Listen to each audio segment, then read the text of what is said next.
Do you need technicians or do you need customers and you don't know how FieldNation works? So in this video, I'm going to tell you the good, the bad, and the ugly of this type of system. So if you're a company and you're wondering, should I get a FieldNation or not? So I'm going to tell you the things that you have to keep in mind in order to proceed with them or not. So also, if you're a technician and you want to have some work and you don't have any customers or anything like that, so I'm going to tell you everything that you need. So in this case, I'm going to tell you the requirements. I'm going to tell you the fees, tools that you're going to need. Also, I'm going to tell you the bad and the ugly about this company. So basically, let's start with the basic. So let's say if you're a technician, you want to start with this. You are going to have a background check. So basically, if you're not a criminal, you should be okay. They're going to do a drug test. I mean, this is not mandatory, but usually it will give you more exposure. So some companies will say, okay, if you don't have the drug test, we're not going to hire you. So the more things that you can have, the better. So I did all of them. So at least that is at least it worked for me. You're going to spend maybe $20 or $40. I don't remember. It was like long time ago, but you can have it all. And you know, the more chances you are going to get. So this is the part for companies and for technicians. The good and the bad is you can have zero knowledge. So FieldNation, they don't care. They don't care about anything. So you can be just a brand new technician, zero experience, or even you can be just maybe a carpenter or something like that, and then you're wondering, okay, I need some jobs. Oh, and someone told you about FieldNation. Okay, no problem. Just sign in and do whatever you can. So you have knowledge or not, there is no testing. Nobody is going to call you to screen you, you know, to ask you a few questions or anything like that. So you just sign in and that's it. At least when I signed up with this company, it was like that. I don't know if they changed something, but that is how it works. So so if you're a company, you know, most of the time, hopefully you're going to have someone with experience like me, and sometimes you may not. So I've been in a few times, and it's not all the time like that. Usually you find people that know something, and I found a few times that I go to the customers and they say, well, there was another technician here, he spent, you know, a few hours here and he couldn't solve anything. And I say, well, why not? I mean, I did the job in a couple hours and everything went okay. So, you know, you have technicians that they have no clue what they are doing, but that is the way it is. So I'm going to tell you the fees. Usually FieldNation, most of the companies, they charge you kind of the same. So they are going to charge you at least a 10% fee. Some companies, they will say, okay, you know, once you are in contact with the technician, maybe, I mean, if you want, you can jump them and say, okay, I'm going to make a deal with the technician itself, and you can skip the app. Some technicians I found in the field that they want to do that. I mean, you have good and bad. I mean, you have some trade-off. So basically, the good thing, I mean, if you hire the technician directly, is that, you know, you're going to pay a little bit less. For the technician, the bad thing is that you have to create an Excel file, you know, because if you start, you know, working with people outside of the app, the problem that you're going to find is, okay, if you don't keep track of everything, how do you know if you're getting paid or not? So with the app, the good thing is you have everything in one place. For companies, kind of the same. Instead of having like a Excel sheet with technicians, you know, something extra, you go to the app and then you have everything over there. It depends on the needs of the technician, of the company as well. So here, type of customers, usually you're going to have enterprise, and you're going to find end user. End user is you go to the customer just to clean the ball of the mouse, you know, like in the old time. Now the mouse is the mice. They are all, it has the LED light. They don't use balls anymore, but you're going to find, like, you're going to go to these places just to maybe to clean out the computers, remove some viruses, maybe some computer classes or something like that, basic, and that's it. Most of the shops that you're going to find in these type of places, at least with the app, is there are companies that is good, because you're going to have, shops that the customer, they don't care, if they have to pay you, 5 hours, 10 hours or something like that. Usually I like to get in, get out. I don't want to spend, hours or days or something like that. But some people, they like to milk the shop. I don't like that. Even if they pay me well, I want to get in, get out, and that's it. Some people, they will pay you, for to complete the task. The only problem with that is a flat rate. Is that you go, and if they don't have the part, you cannot complete the job, or maybe things are taking longer, or maybe the problem is bigger than you expect, and then instead of being just 1 or 2 hours, it's the full day, and then you're going to get screwed. So basically, what I do when the companies, they call me, say, hey, no, we can pay flat fee or flat rate.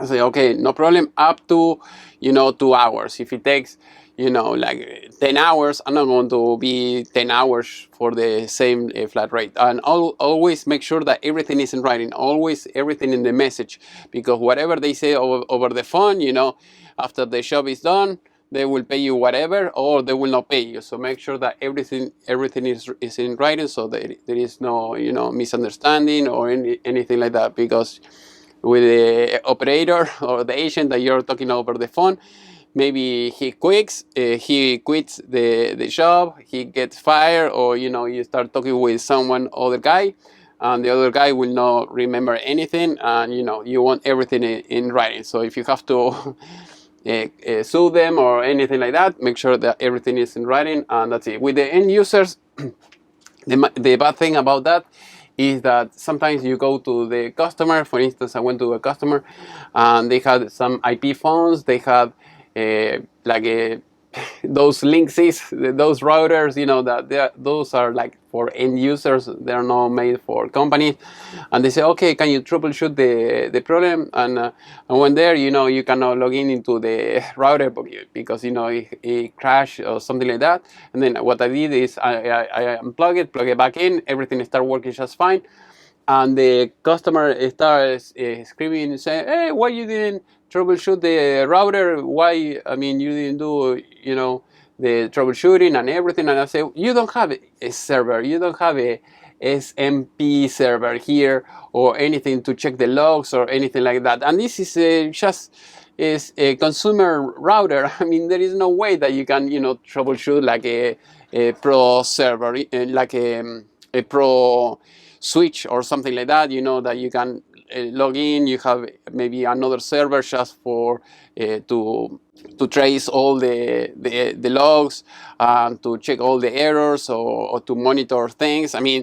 Those are just basic stuff that you can find. So sometimes you're going to find that. The guy, I think he left me like a 1 star or something like that, because they were mad about that. But everything will start working just fine. Because they usually, when you go to this place, and they have maybe the router, a few other electronics in a little box, something like that. Everything is overheating, and if you have things like that, of course they are going to cause problems. I told all those things, but usually they don't want to spend. Little users or little enterprise users, they are a pain in the butt. So not all the companies are like that. Maybe later I will talk more about companies and my experience, the good, the bad, the ugly. There are some companies that they don't want to pay you, and the thing is, FieldNation, they used to be good, and now they are not so good. So they don't care. They don't care even about the fees that they are earning. They should be able to call all the customers and make sure that all the work orders are being closed. Otherwise, they are losing thousands of dollars just because they leave the work order open, and they don't care, and the technician is losing. Everyone is losing except the end customer, that they got the job done and they got it for free. But those are one of the things that you're going to get in this type of work. So another thing that you're going to need here is tools. Basically, so usually the hard hat, the safety glasses, ear protectors, steel boots. Sometimes you go to plants, and if you don't have all those things, they will not let you in. So make sure that you have those things. And the other thing that is very important is the laptop. So get a laptop with a serial cable. Make sure that Windows 10, 11, 12, 13, 14, whatever. So make sure that you have the laptop, up to date. And get a USB cable with the adapter, because sometimes you're going to be working with Cisco switches or routers, and they have, Fortinet or something like that, and they have the serial port, and if you don't have the adapter, you're not going to be able to do the job. So make sure that you have all those things. Also, if you can buy, every adapter that you can find for this type of routers, the better. So that way, sometimes they will call you, they say, hey, do you have this adapter X, Y, and Z? And you say, oh yes, I have it, and then they will give you the show, and that is a win-win situation. So I have almost every cable that I may need. So let's talk about the ugly about this. FieldNation, usually you're not going to find like American people. They are all, from India or from another country. Their English usually is not that good, and usually they don't care. The only good thing about this is that it's almost 24/7 kind of halfway support. They don't help you that much. Sometimes you're going to find that you have a problem with the app. The app is not working, or maybe you need to contact the customer because you went to the place and they are not answering the phone, and you need to close the work order, and those things. So the other thing is a printer. I forgot to mention a printer, because sometimes, not always, but sometimes you need to print out the sign-off sheet, so that way you can put the check-in time, check-out time. If you use some parts or anything like that, also you have to write the work, and they have to sign the manager, and then you take a picture, and then you upload it to the app, and that's it. Mostly everything that you're going to do, you have to have a good phone. So if you can get the latest Android phone or iPhone phone, whatever you want to use, the better. Customer miscommunication, that happens. It happens like very often. You go, because they are outsourcing almost everything. It's the outsource, or from the outsource. So FieldNation, they connect the customer with the tech, but also the customer, they might outsource the work to another company. For instance, you have Trextail. I like them. With Trextail, for instance, they service, for instance, Family Dollar. I think also General Dollar, Michaels. I think a few others companies, and these companies, instead, for instance, Family Dollar, instead of going directly to FieldNation, they go through Trextail, and then Trextail, then you have many companies involved. The thing is, sometimes they say, okay, yes, go to this place. They create the work order. You go to the place is closed, or the place doesn't exist. The address is wrong, or sometimes I remember I went to one of these rental places. They say, yes, be 7 a.m. I went there, nobody was there. The business was closed, and the business, the opening hours was from 10 to 5 or something like that. I went to the place. I had to wait, like 2-3 hours, and I think they pay me for all the time that I spend there. But it's a waste of time, waste of resources.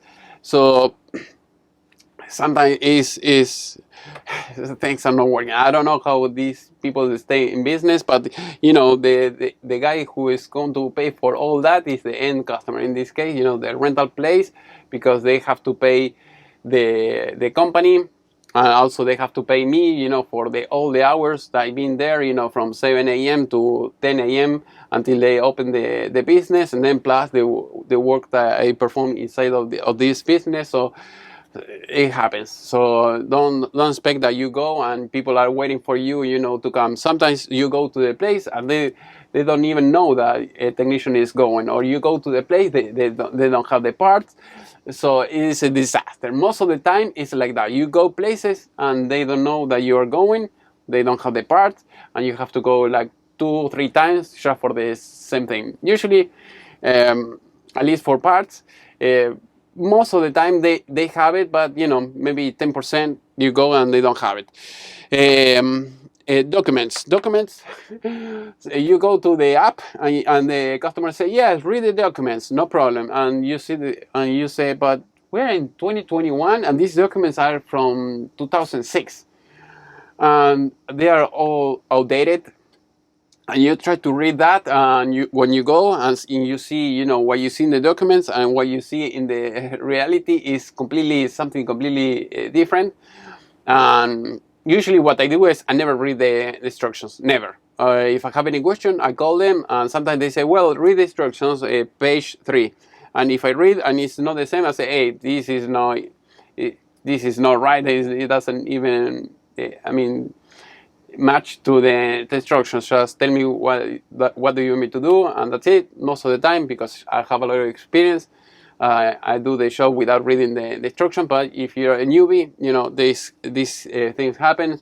They don't have a YouTube video or anything like that. They give you, like a PDF, 60 pages, 50 pages, something like that, and they expect you to read it all. So sometimes you're going to have a support.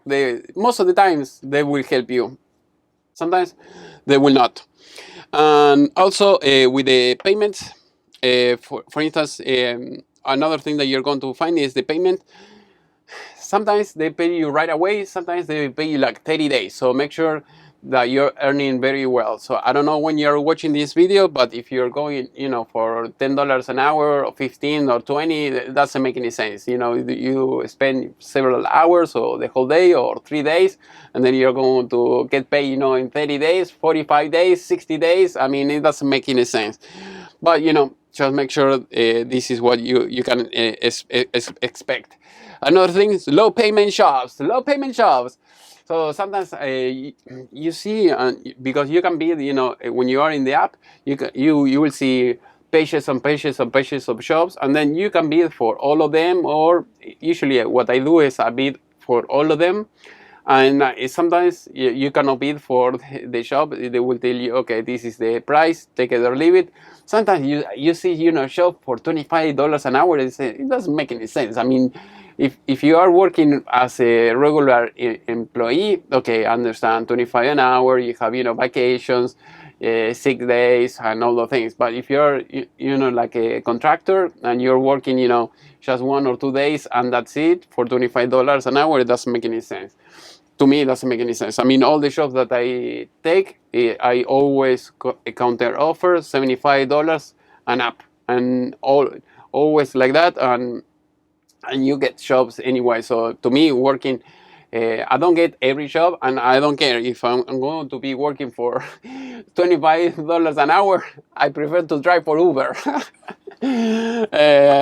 And you can earn more driving for Uber than $25 an hour. It doesn't make any sense. But I don't know. There are many companies, and there are surely new people with zero knowledge that they say, okay, $25 an hour when they have been working in McDonald's for $15 an hour or $10 an hour, and they say, oh, great, good improvement.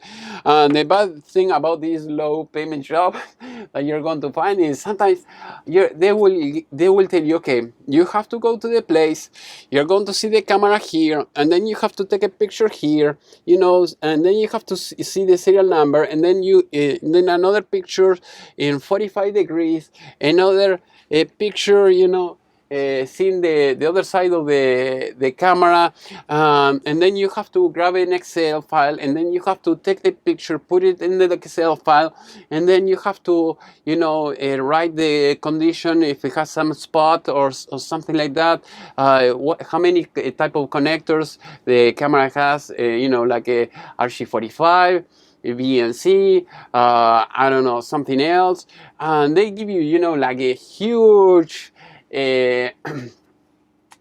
list of things that you have to do for little money. Like, it is unbelievable. I mean, it is unbelievable.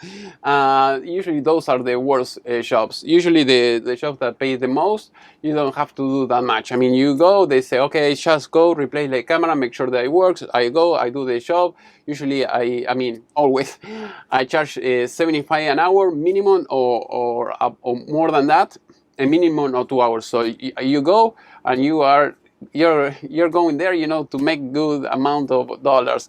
Otherwise, it doesn't make any sense. If you're outside of the United States, I don't know if you can use this app, but it's surely, if you see another app that is in another place, surely it might be something similar. Make sure that you're making a good, you know, a good cash amount of cash, because you're an employee. You're working on a contractor.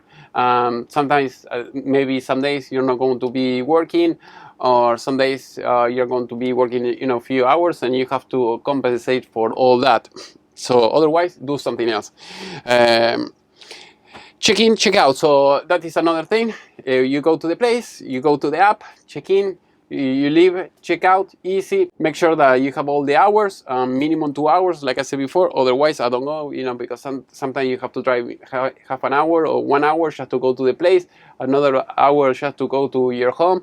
So basically, if you are charging, you know, let's say 75 an hour, and you're charging 1 hour, it doesn't make any sense. You watch just for 3 hours of driving, and plus being in the customer, you're going to be spending, you know, it's like you were earning like $25 an hour. So it doesn't make any much sense. Always in the requirements, make sure that you upload all the pictures. Make sure that everything is the way the customer wanted, because if you don't take, let's say they say, okay, it takes 5 pictures of the camera, whatever, when you go there, and they don't see the 5 pictures, they will not pay you, and then you will have to go another day just to take the extra picture or something like that. So make sure that you do that. Also, there are companies that you're going to find that they don't pay. So if you know some company that they are not paying you, please leave it in the section below. I'll try to make maybe some videos about those companies, and make sure that you do everything right, and you should be good. Other than that, hopefully you have enjoyed this class. If you want me to make video about any other company, please let me know in the section below. Make a lot of cash, and see you next time.